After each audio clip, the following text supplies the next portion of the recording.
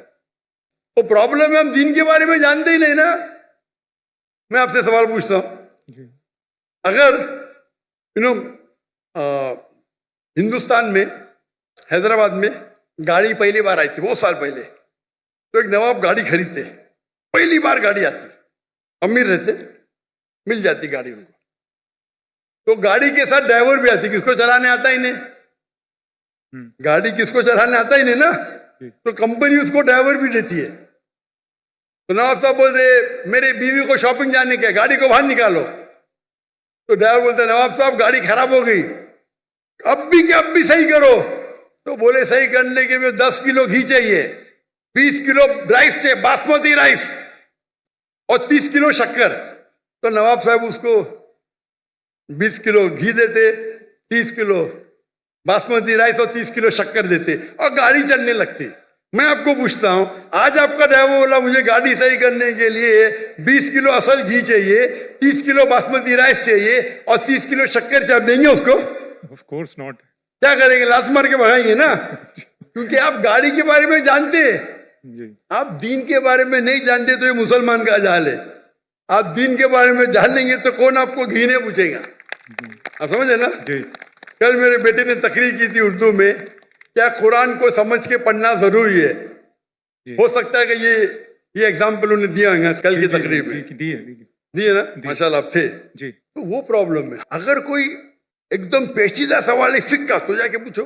یہ بیسک کیا پوچھنے کا, ہمارا فرض ہے. اگر کوئی فقہ کے بارے میں تو جاؤ مولانا کے پاس, اچھی بات ہے. یہ بیسک چیز کے بارے میں کیا, آپ سمجھ رہے نا. تو if you know the basic knowledge کو نا میں گھمائیں گا نہیں. تو قرآن کو سمجھ کے پڑھو.